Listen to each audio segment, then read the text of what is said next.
Sejam muito bem-vindos a mais uma conversa sobre bioclimatologia animal. Aqui é o professor Rony, do Departamento de Zootecnia da UFLA, e hoje nós vamos falar sobre os efeitos do ambiente sobre a reprodução dos animais. A reprodução, ela é uma das mais importantes funções dos animais. Em alguns casos, ela reflete na produção, como é o caso de leite, de ovos, produção de leitões. Se a reprodução não estiver eficiente, a gente tem uma menor produtividade e que pode acarretar a um menor lucro ou até prejuízo para o produtor. E a reprodução, a gente sabe pelo melhoramento genético, que é uma característica de baixa herdabilidade. Então nós temos que zelar para mantê-la no melhor nível possível. E as interações que a gente viu na aula, no assunto anterior, sobre mudanças neuroendócrinas ao estresse, principalmente ao calor, elas afetam diretamente a reprodução. E essa parte então de reprodução, pessoal, é uma das mais atingidas pelo estresse térmico. Quando eu coloco estresse térmico, porque ela é afetada tanto pelo calor quanto pelo frio. Mas o prejuízo no calor é muito maior. Além disso, a reprodução também pode ser afetada por fotoperíodo, estado nutricional, a sanidade do animal, o próprio comportamento.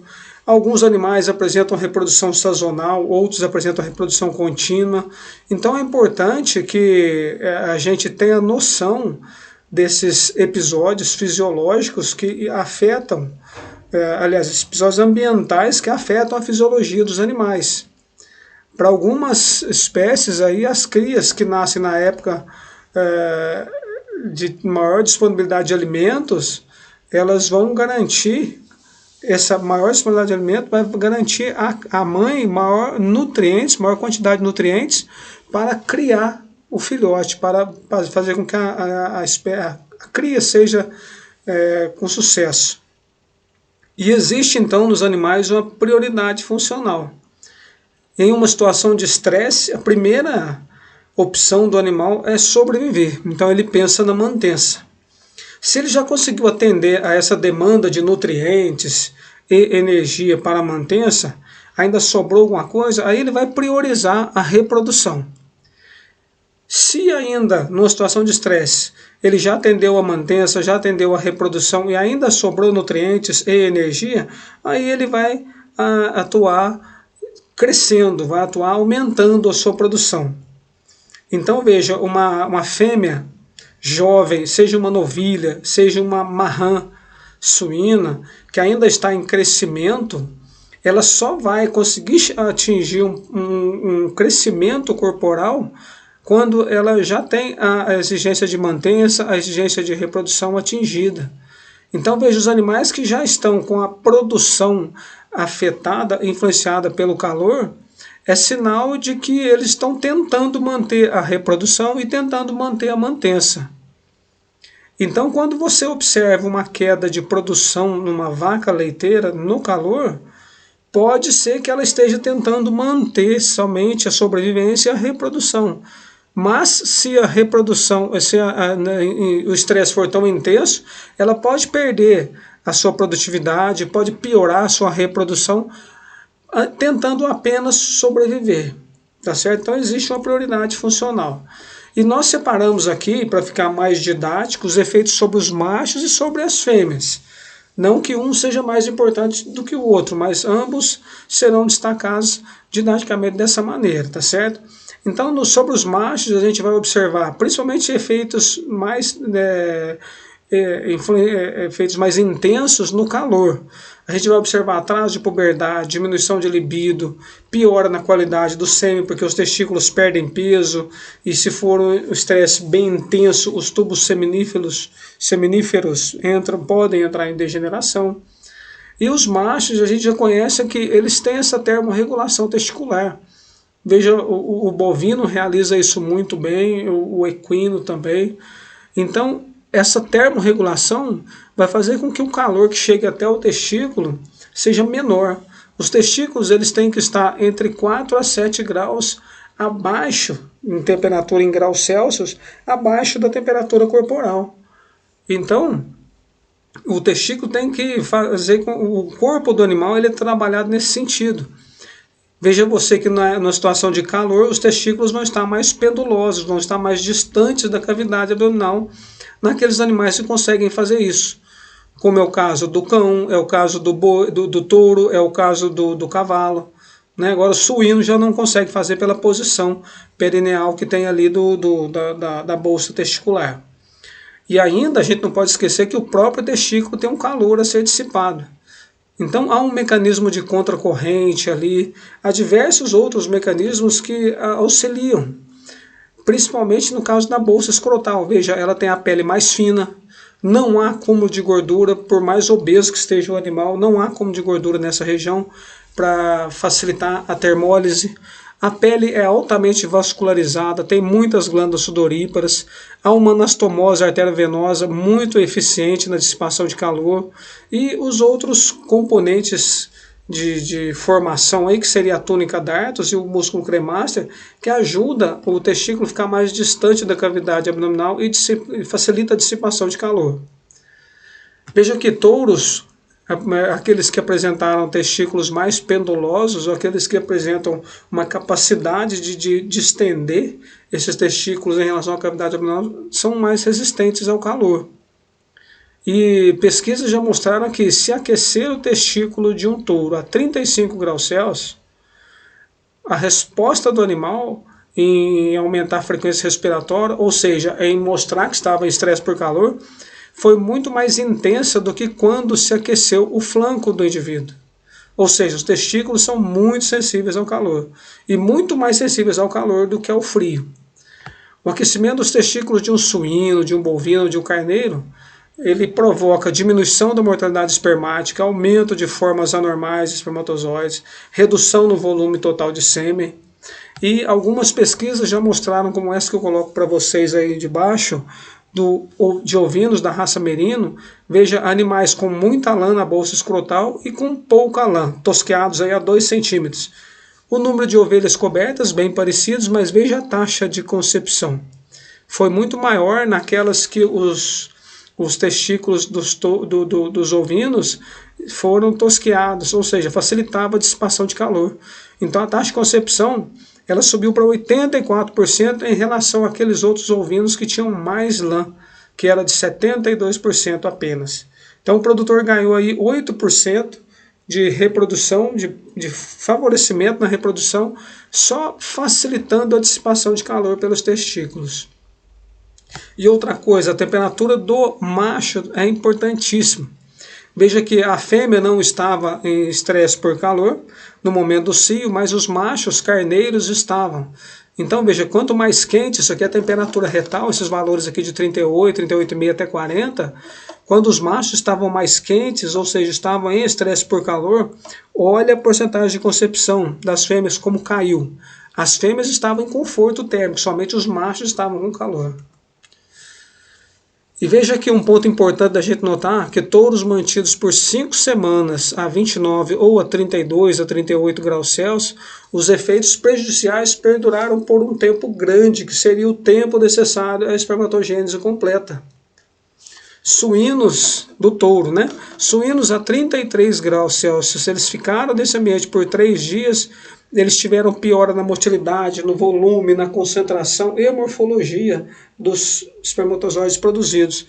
E os efeitos continuaram, mesmo que o animal voltou ao conforto térmico, ele passou apenas 3 dias no calor, os efeitos perduraram por mais 3 semanas após o estresse. Então é importante que eu conheça o período de espermatogênese completa do animal para eu identificar quanto tempo ainda ele vai ser mantido, poderá ejacular no espermatozoide com problema. E nós estamos falando aqui dos mamíferos, mas não devemos nos esquecer das aves. Os galos têm uma vantagem, as aves têm a vantagem dos sacos aéreos, né? Então veja, e outro ponto importante, os sacos aéreos ajudam a dissipar calor. E outro ponto importante é que eles realizam espermatogênese à noite, já que o tempo de espermatogênese é mais curto, então eles podem trabalhar mais à noite, quando a temperatura corporal normalmente é mais baixa. Tá certo? E veja, quando a gente pensa aqui nos machos, eu não posso me esquecer que no calor também, a penetração do esperma no ovo reduziu em quase 50% nos machos que passaram por calor, nos galos que passaram por estresse por calor. Quando a gente pensa nas fêmeas, veja que nós tratamos agora dos machos, mas não podemos deixar de lado também as fêmeas. Eu separei aqui didaticamente, para ficar mais fácil, que existem etapas de vida dessa fêmea. E nessa etapa de crescimento, de desenvolvimento da fêmea, o calor pode afetar diversos momentos. Por exemplo, na puberdade, ovelhas nascidas na primavera atingem a puberdade com menor peso e em menor tempo. Porque elas nasceram na primavera, elas tiveram alimento suficiente para crescimento corporal e desenvolvimento das gônadas e, coincidentemente, vão entrar em cio no período em que há a redução no fotoperíodo naturalmente, ou seja, lá para abril, se elas nasceram agora em agosto, setembro, lá para abril elas vão entrar em cio, porque elas tiveram alimento suficiente para crescimento, para garantir, ou pelo menos ter um desenvolvimento corporal suficiente. Em suínos foi observado o efeito do calor na puberdade, um atraso na maturidade sexual de leitoas que estavam aqui a 33 graus em relação àquelas que estavam a 15 graus Celsius, que é o mais próximo de conforto, 15 graus Celsius.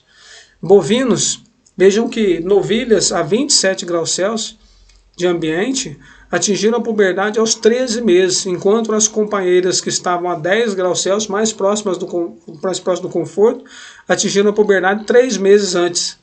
Principalmente porque essas novilhas no conforto, mais próximo do conforto térmico, elas tinham alimento, todas já tinham alimento à vontade, mas elas tinham estímulo para consumo. Sem falar dos problemas hormonais que nós já verificamos nos animais no calor. Imagine agora na sequência fisiológica, ciclo estral e ovulação, o calor praticamente não afeta a duração do ciclo. Então aqueles 20, 21 ou 28 dias que vão durar os ciclos lá dos animais, eles vão ficar mais ou menos em torno disso. Veja que a fêmea suína, 21 dias aí de cio, no calor ou no frio, o ciclo, a duração do ciclo, se a fêmea estiver bem alimentada, ele não vai mudar. Agora, vacas já tem uma resposta negativa ao calor, porque o calor diminui a duração do cio, que normalmente deveria ser de 18 horas, cai para 10 horas. E aí veja, muitas novilhas ou vacas, elas vão entrar em cio à noite, quando não é detectado. E aí por isso que muitas pesquisas nos Estados Unidos mostraram que a ocorrência de cio silencioso é muito maior no verão. Lá eles chamaram até de infertilidade de verão, sendo frequente mais no período quente, é claro, do que no período frio. 82% do cio silencioso acontecia no verão. Isso aí principalmente em função dessa mudança dessa alteração que ocorre na relação estradiol-progesterona. Então veja, vacas ao sol, elas apresentaram um aumento na progesterona durante a fase luteal. Então aumentou a progesterona, essa relação estradiol-progesterona, ela reduziu. Isso afetou o cio da vaca. Então o cio dura menos tempo. Imagine depois fecundação e concepção. Eu vou dar o exemplo aqui da porca, mas isso vai acontecer com as outras fêmeas também. Veja que aqui a gente mostra eventos fisiológicos da fêmea suína. O embrião, então, ele penetra no útero 2 a 3 dias, que nós estamos falando de fecundação e concepção, né? A porca já foi inseminada ou foi coberta pelo macho. O embrião penetra no útero em 2 a 3 dias, ele já está lá nesse estágio de 4 células. Ele migra para o corpo uterino aos 6 dias de idade, onde eles vão se redistribuir. E a migração transuterina, no caso da porca, que vai de um lado para o outro, se completa aos 12 dias. A ligação do embrião ao útero vai ser concluída entre 13 e 14 dias, alguns autores até 18 dias. Mas aos 12 dias é o primeiro reconhecimento da gestação. Então veja, nesse período de 2 semanas, logo depois que a fêmea foi inseminada, é o período que eu mais tenho que ter cuidado, porque é o período de maior perda embrionária. Para se ter uma ideia, uma fêmea suína que ovula em média 26 a 30 óvulos por vez. Se essa fêmea passar por calor, ela vai reduzir isso para 20.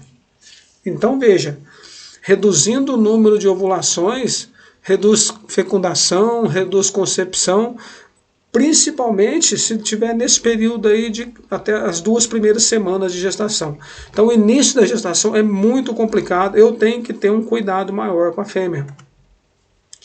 Coelhas que foram inseminadas e mantidas por 6 horas ao calor de 21 passou para 32 graus Celsius, ocorreu morte embrionária de todos os embriões, né, antes da implantação.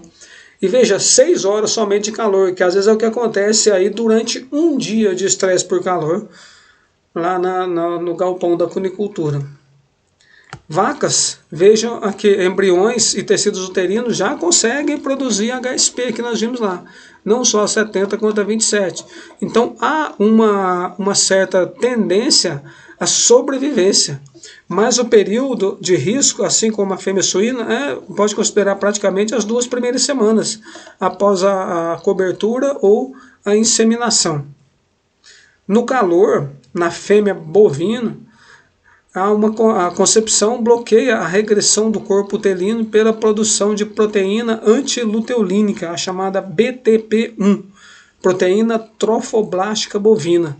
E esta proteína, então, BTP1, bloqueia a secreção endometrial de prostaglandina F2-alfa, que é a responsável pelo, se fosse o caso do calor, no aborto da vaca. Então, veja, se a vaca passa por calor, a gente não tem essa proteína protegendo. E aí a prostaglandina vem e atua, a vaca pode abortar, sim, mesmo nesse comecinho aí de gestação. E veja que a qualidade do sêmen no trato reprodutivo da fêmea pode ser influenciado, pode ser piorado pelo calor. Nessa figura aqui, os pesquisadores colocaram fotos do dia 1, 2, 3, 4, 5 e 6. Olha como aconteceu, a temperatura da vaca, corporal da vaca, acima de 39 graus Celsius, 39 ou mais, que é o que a gente chamou até na primeira aula prática com vocês como número mágico dentro da reprodução de vacas. Vacas que estavam nesses valores aí acima disso, de temperatura corporal, podem ter impacto negativo no embrião em desenvolvimento do dia 1 até o dia 6. Esses embriões em desenvolvimento não possuem ainda a proteína tolerante ao calor. Então eles vão morrer. Veja, 1 semana de calor, menos do que isso, né, 6 dias, a gente já observa uma degeneração desses embriões se a vaca estiver com temperatura corporal acima de 39 graus Celsius. Imagine que ela já conseguiu ficar gestante e aí ela entrou nessa fase seguinte aí após a concepção, que é o que a gente chama de gestação e desenvolvimento fetal. Então o calor provoca menor peso ao nascer da cria, má formação fetal, e se o calor for muito intenso, a vaca pode até, ou a porca pode até entrar em aborto. Então veja, ovelhas até o 8º dia de gestação, as perdas embrionárias são normais. A partir do 12º dia de gestação, se ela passar por calor, ela pode ter 90% de perda embrionária. E nos últimos meses, a gente já falando aqui da fase de gestação e desenvolvimento fetal, se a ovelha passou por calor nos últimos meses de gestação, o cordeiro nasce com menor tamanho. Isso ocorre principalmente em função da menor quantidade de nutrientes que chega disponível para ele na placenta, via placenta. Porque há uma vasoconstrição interna, em função da vasodilatação periférica para dissipar calor da mãe, há menor concentração de nutrientes, há menor concentração de hormônios que mantém a gestação, então tudo fica prejudicado se a fêmea passou por estresse por calor. Porcas, eu já tinha falado para vocês, até nas 2 primeiras semanas não tem tanto problema aliás, o maior problema acontece nas 2 primeiras semanas, acima disso é que não tem tanto problema mais, mas eu tenho que cuidar dessas porcas também durante a gestação, porque senão elas vão ter leitões menores. Aves em postura acima de 32 a 38 graus Celsius, a pior reprodução, né? Piora a reprodução. Como que a gente conhece a reprodução de ave em postura? A qualidade da casca dos ovos. Nós vamos verificar isso na aula de avicultura, que a casca dos ovos fica muito mais fina num período de calor. Isso aí, gente, já é de um dia para o outro. Então, se a galinha passou por calor hoje, amanhã ela já tem um problema de apresentação de ovos de casca fina, ovos de casca trincada ou até ovos sem casca, em função do calor. Veja que o período crítico, então, é início e final da gestação para todas as espécies que nós comentamos. Na inseminação artificial, tem a vantagem para o macho, porque aí eu coleto sêmen na época do inverno, posso armazenar e utilizá-lo em qualquer época do ano, mas eu já consigo observar também se o sêmen está ruim, eu não uso.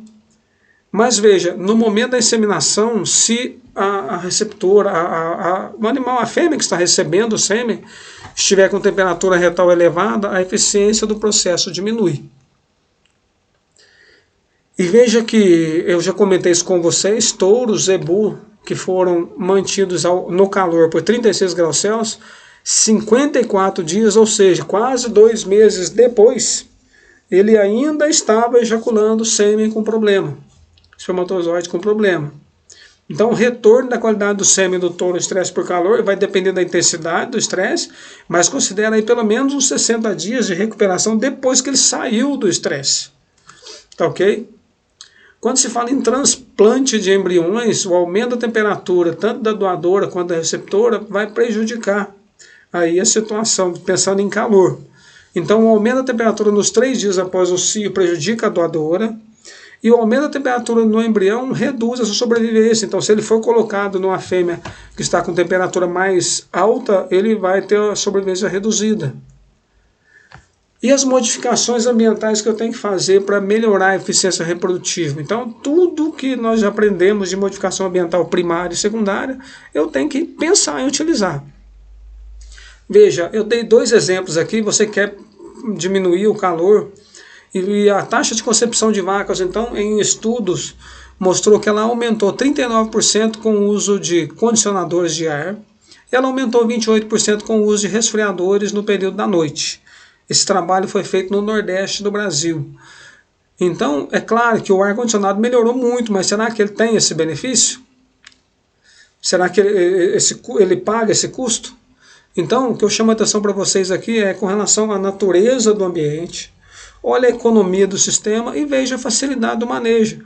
Porque, veja bem, nesse resultado aqui, nesses resultados, o aumento de 28% com resfriador à noite e com menor consumo de energia em relação ao ar-condicionado, pode ter uma aplicabilidade com custo-benefício muito melhor do que a aplicação de ar-condicionado. Veja que carneiros, o número de espermatozoides foi semelhante, considerando sombra e ambiente resfriado. Então, a sombra é mais barata, vamos usar a sombra.